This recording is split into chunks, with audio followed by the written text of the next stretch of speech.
Hello students, good morning. तो हमारी machine की क्लासेस चल रही हैं, आपको पता है। तो मशीन अपन डिस्कस कर रहे हैं, जिसमें अपन डीसी मशीन डिस्कस कर रहे थे। ओके, डीसी मशीन का अपन ने कंस्ट्रक्शन पढ़ लिया है। जो आर्मेचर वाइंडिंग्स होती हैं उनकी जो टाइप्स हैं, lap binding and wave binding, वो भी अपन डिस्कस कर चुके थे। उसके बाद अपन ने जो प्रिंसिपल है डीसी जनरेटर का वो डिस्कस किया था कि जो डीसी जनरेटर है उसका प्रिंसिपल क्या है। आज अपन डिस्कस करने वाले हैं EMF equation of DC generator. जो ईएमएफ इक्वेशन है डीसी जनरेटर की वो क्या होती है, आज अपन ये डिस्कस करने वाले हैं। ठीक है, तो इसमें कुछ हमारे टर्म्स हैं, पहले ये हमारे क्या होते हैं वो अपन लिख लेते हैं। उसके बाद अपन डिस्कस करेंगे कि हमारे ईएमएफ इक्वेशन कैसे फाइंड करते हैं और क्या होता है। EMF equation of DC generator, ये आज का हमारा टॉपिक है। ओके, तो इसमें जो फाई होता है वो होता है हमारा फ्लक्स पर पोल। ओके, फाई क्या होता है हमारा फ्लक्स पर पोल, पी होता है नंबर ऑफ पोल, फाई हो गया फ्लक्स पर पोल, पी हमारा है नंबर ऑफ पोल, जेड होता है total number of armature conductor, Z है हमारा total number of armature conductors, A होता है number of parallel path, number of parallel path. ठीक है, ए हो गया हमारा number of parallel path, N होता है speed of rotation of armature, speed of rotation of armature in RPM. ठीक है, आरपीएम मतलब रेवोल्यूशन पर मिनट। ओके, आरपीएम मतलब क्या है, रेवोल्यूशन पर मिनट, मतलब एक मिनट में कितने चक्कर लगाता है, तो एन चक्कर लगाता है आर्मेचर। ओके, तो इसमें जो भी नोटेशंस आएंगे अपन आगे डिस्कस करने वाले हैं। तो जहां पे फाई लिखा होगा इसका मतलब होगा क्या, फ्लक्स पर पोल, पी होगा तो टोटल नंबर ऑफ पोल्स कितने हैं, जेड मतलब total number of armature conductors, A होगा नंबर ऑफ पैरेलल पाथ्स कितने हैं, ये हमने आपको बताया था। जब अगर यहाँ पे लैप बाइंडिंग होगी तो ए किसके बराबर होगा, पी के बराबर होगा। ठीक है, अगर लैप बाइंडिंग होगी तो ए इक्वल टू पी होगा, और अगर वेव बाइंडिंग होगी तो ए इक्वल टू 2 होगा। ये अपन ऑलरेडी बाइंडिंग जहां पे पढ़ा है वहां पे अपन डिस्कस कर चुके हैं। एम क्या है, speed of rotation in armature, तो जो कि किस में होती है, आरपीएम में, रेवोल्यूशन पर मिनट, या फिर अपन स्मॉल एन से डिनोट करते हैं तो ये होती है हमारी speed of rotation of armature in RPS. ठीक है, रेवोल्यूशन पर सेकेंड। अगर अपन speed of rotation of armature देखें हमारा, तो वो आरपीएम में हो गया, और अगर अपन देखेंगे कि हमारा क्या होता है तो वो कितना हो जाएगा, हमारा आरपीएस में हो जाएगा, हमारा रेवोल्यूशन पर सेकेंड में। ठीक है, एन है हमारी speed of rotation of armature in RPM, और वो हो जाएगा हमारा इन आरपी। ओके, तो अगर अपन आरपीएम में लेते हैं तो कैपिटल एम लेंगे, और अगर आरपीएस में मतलब रेवोल्यूशन पर सेकंड देखते हैं तो अपन क्या लिखेंगे, स्मॉल एन, रेवोल्यूशन पर सेकंड। अगर रेवोल्यूशन पर सेकंड है तो हो जाएगा स्मॉल एन, और रेवोल्यूशन पर मिनट है तो वो हो जाएगा कैपिटल एन। तो ये हमारे नोटेशन हो गए। ओके, अब अपन देखते हैं कि अकॉर्डिंग टू फैराडे लॉ, इसमें जो ईएमएफ इंड्यूस्ड होगा वो फैराडे लॉ के अकॉर्डिंग ही होगा हमारा, क्योंकि फैराडे लॉ के प्रिंसिपल पर वर्क करता है। फैराडे लॉ क्या बोलता है, जब भी कोई कंडक्टर फ्लक्स को कट करता है तो उसमें ईएमएफ इंड्यूस्ड होता है। कितना ईएमएफ इंड्यूस्ड होता है, ये rate of change of flux linkage पर डिपेंड करता है। ओके, तो हमने आपको बताया था कि जो फ्लक्स इंड्यूस्ड है वो कैसा है, डायनेमिकली इंड्यूस्ड ईएमएफ होता है, डायनेमिकली इंड्यूस्ड ईएमएफ। ठीक है, तो E इक्वल टू क्या होता है, d phi by d t. ठीक है, कितना ईएमएफ इंड्यूस होगा वो किस पे डिपेंड करेगा, rate of change of flux linkage पे। ये क्या हमारा rate of change of flux linkage, जितना फ्लक्स लिंक कर रहा है उसका रेट, किस रेट से वो लिंक कर रहा है उस पर डिपेंड करेगा। तो E इक्वल टू क्या हो जाएगा, d phi by d t. तो डी फाई क्या है हमारा, flux conductor cut by one conductor in one revolution. Okay, यहाँ पे डी फाई क्या हमारा, flux cut by one conductor in one revolution. एक चक्कर लगाने में एक कंडक्टर कितना फ्लक्स कट कर रहा है वो है हमारा क्या, d5। ठीक है, तो टोटल फ्लक्स हमारा क्या हो जाएगा, हमारा टोटल फ्लक्स क्या हो जाएगा, p इंटू 5। हमने बोला है कि एक जो पोल है, ठीक है, वो क्या है, उसका फ्लक्स जो है हमारा वो क्या है, 5। हमने बोला है कि एक पोल जो है उसका फ्लक्स हमारा क्या है, 5 है। ठीक है, 5 क्या बोला हमारा, फ्लक्स पर पोल। तो अगर 4 पोल है तो चारों का 5 होगा कि नहीं होगा, तो टोटल फ्लक्स क्या हो जाएगा, 4 इंटू 5। तो 5 अपन ने बोला क्या है, flux cut by one conductor in one revolution. तो टोटल फ्लक्स क्या हो जाएगा, p इंटू 5। ठीक है, 5 एक फ्लक्स का कंडक्टर है, मतलब जो हमारा एक पोल है उससे जब हमारा कंडक्टर जाए कट करेगा तो वो 5 कट करेगा, यहाँ 5 यहाँ 5 यहाँ 5, तो टोटल कितना हो जाएगा, p5। तो 5 है flux cut by one conductor in one revolution. ठीक है, तो टोटल फ्लक्स क्या हो जाएगा हमारा, p इंटू 5। ठीक है, dt क्या है, time taken for that one revolution. dt क्या हमारा, dt is the time taken for one revolution.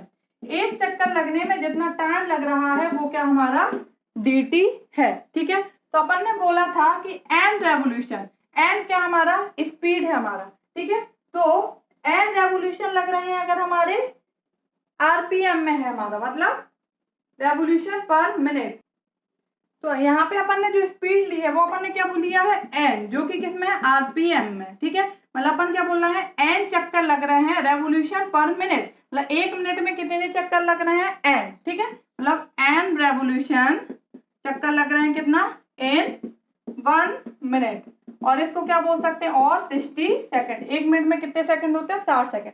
तो n चक्कर लग रहे हैं एक सेकंड में, सॉरी 60 सेकंड में, तो एक रेवोल्यूशन कितनी देर में लगेगा, 60 बाय n सेकंड में, यही होगा ना। उन्होंने बोला है dt क्या है, time taken for one revolution, एक चक्कर लगाने में कितना टाइम लग रहा है, तो 60 बाय n।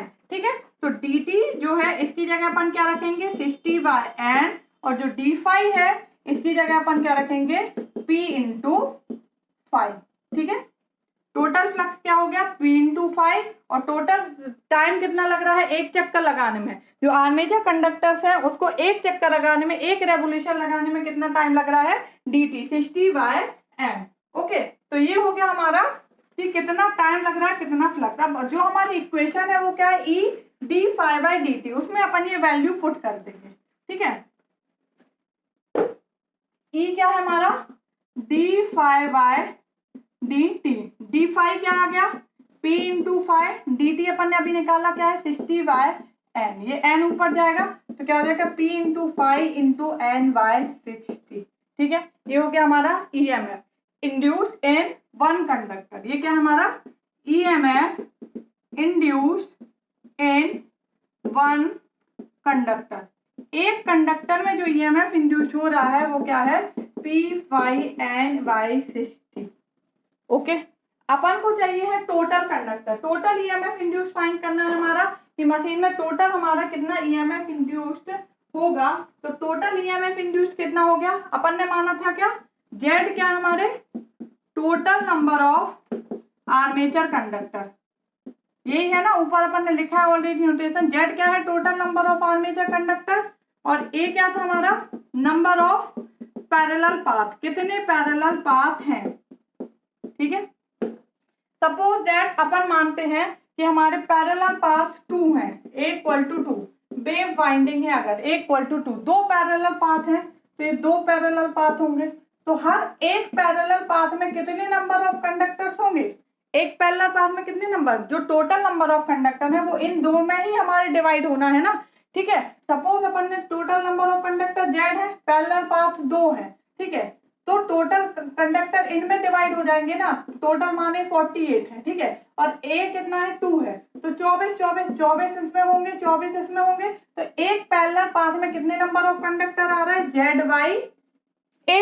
ठीक है, और पैरेलल में वोल्टेज क्या होता है, सेम होता है, तो जितना यहाँ होगा इतना यहाँ, वही क्या होगा, आउटपुट वोल्टेज होगा हमारा। ठीक है, तो टोटल नंबर हमारा जो ईएमएफ इंड्यूस हो जाएगा वो क्या हो जाएगा हमारा, Z बाय A से मल्टीप्लाई कर देंगे। ठीक है, ये हो गया EMF induced in one conductor. ठीक है, तो टोटल कंडक्टर जो है वो कितने होंगे, एक पाथ में हमारे कितने नंबर ऑफ कंडक्टर हो गए, Z बाय A। तो एक कंडक्टर का अपन को पता है, सपोज एक कंडक्टर का वोल्टेज 2 वोल्ट है। ठीक है, और टोटल कितने हैं, 14 हमारे कंडक्टर है, तो टोटल कितना हो जाएगा 14 इंटू 2 28 वोल्ट।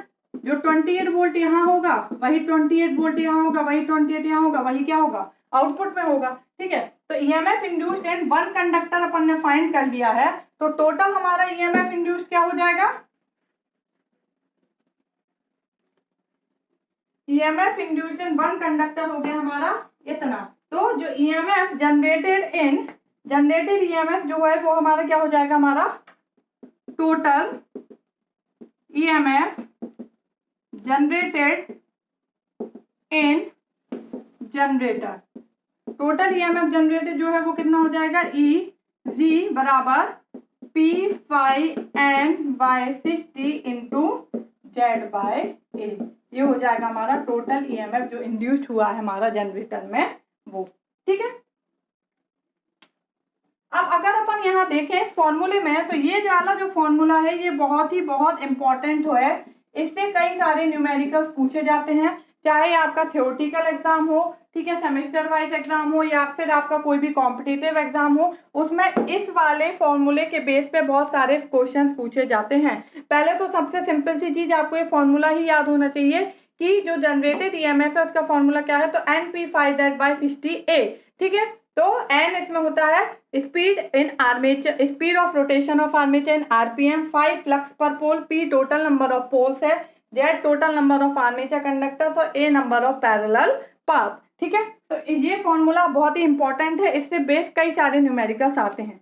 अब अगर अपन इस फॉर्मूले में देखें, ठीक है, तो जो Z है वो क्या है, नंबर ऑफ आर्मेचर कंडक्टर्स। तो अगर अपन ने कोई भी मशीन डिजाइन कर ली है, ठीक है, एक बार मशीन बना ली है, तो ऐसा तो नहीं है कि उसका कंस्ट्रक्शन अपन बार बार चेंज कर सकते हैं, बार बार मशीन को खोल के उसकी बाइंडिंग चेंज करेंगे, फिर उसमें देखेंगे कि अगर वोल्टेज चेंज कर रहे हैं तो कितना आ रहा है, नहीं ना। एक बार मशीन डिजाइन हो जाती है तो जो Z है, नंबर ऑफ आर्मेचर कंडक्टर, वो फिक्स हो जाते हैं। ठीक है, जो नंबर ऑफ पैरेलल पाथ है वो भी फिक्स हो जाते हैं, क्योंकि ये बाइंडिंग के अरेंजमेंट पे डिपेंड करता है। तो एक बार अपन ने बाइंडिंग को अरेंज कर दिया तो फिर अपन इसको बार बार चेंज नहीं करते, तो Z फिक्स हो जाता है, A फिक्स हो जाता है, 60 भी क्या है, फिक्स है हमारा। ठीक है, नंबर ऑफ पोल्स जो है ये भी क्या होते हैं, फिक्स हो जाते हैं। ये सब जो है वो कंस्ट्रक्शन पे डिपेंड करते हैं कि किस टाइप की मशीन बना रहा है, 4 पोल बना रहे हैं, 2 पोल बना रहे हैं, किस टाइप की, तो पोल हमारा फिक्स हो जाता है। 60 तो एक कांस्टेंट वैल्यू है ही, बाइंडिंग का जो अरेंजमेंट है उस पर number of parallel part depend करते हैं, ये भी फिक्स हो जाता है, टोटल नंबर ऑफ कंडक्टर कितने ले रहे हैं ये भी फिक्स हो जाता है।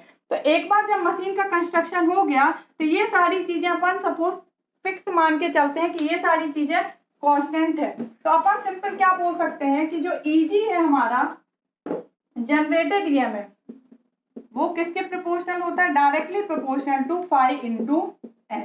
ठीक है, क्योंकि इस पे बेस ऐसे न्यूमेरिकल्स पूछ लिए जाते हैं कि आपको वोल्टेज दे दिया, आपको स्पीड दे दी, ठीक है, आपसे पूछा है कि फ्लक्स जो है वो हमारा कैसे वेरी करेगा, इस पे बेस हम आपको न्यूमेरिकल्स बताएंगे, आगे सॉल्व कराएंगे। ठीक है, बट सिंपल ऐसे पूछ लिया जाता है कि अगर जनरेटेड वोल्टेज पहले इतना था, स्पीड इतनी थी, अब जनरेटेड वोल्टेज इतना हो गया है, स्पीड इतनी हो गई है, फ्लक्स कांस्टेंट है, तो हमारा ईएमएफ इंड्यूस्ड क्या होगा। ठीक है, तो ये EG directly proportional to 5N, क्योंकि बाकी सारी ये जो चीजें हैं वो सब क्या है, हमारी कांस्टेंट है। मशीन के कंस्ट्रक्शन के बाद ये सारी चीजें कांस्टेंट हो जाती हैं। ठीक है, तो अगर अब अपन मान लें कि जो फ्लक्स है वो हमारा कांस्टेंट है, ठीक है, अगर फ्लक्स को, ये फॉर्मूला आ गया, इसके बाद भी अपन मानते हैं कि अगर फ्लक्स कांस्टेंट है, तो अगर फ्लक्स हमारा कांस्टेंट है तो क्या हो जाएगा, suppose EG2 divide by EG1 बराबर क्या होगा, N2 बाय N1। मतलब पहले स्पीड N1 थी तो ईएमएफ जो जनरेटेड हो रहा था वो कितना था, EG1, अब स्पीड N2 है तो जनरेटेड ईएमएफ क्या हो जाएगा, EG2। ठीक है, अगर अपन स्पीड कांस्टेंट मान लें तो जो ईएमएफ इंड्यूस्ड है वो किस पर डिपेंड करेगा, फ्लक्स पे, तो EG2 बाय EG1 बराबर क्या हो जाएगा, phi2 बाय phi1। ठीक है, तो ये हो गया हमारा क्या, ईएमएफ इंड्यूस्ड। इससे रिलेटेड कई सारे न्यूमेरिकल्स होते हैं जो हम आपको आगे सॉल्व कराएंगे कि किस किस पैटर्न में हमारे न्यूमेरिकल्स आते हैं क्वेश्चंस एग्जाम में। ये बहुत इंपॉर्टेंट है हमारा, इससे थ्योरेटिकल एग्जाम, प्रैक्टिकल, मतलब कहीं पे भी सारी जगह डीसी मशीन से क्वेश्चन पूछे जाते हैं और इस फॉर्मूला से रिलेटेड कई सारे न्यूमेरिकल्स बनते हैं। ओके, तो ये हो गया हमारा EMF equation, generated EMF of armature DC generator. Okay, thank you.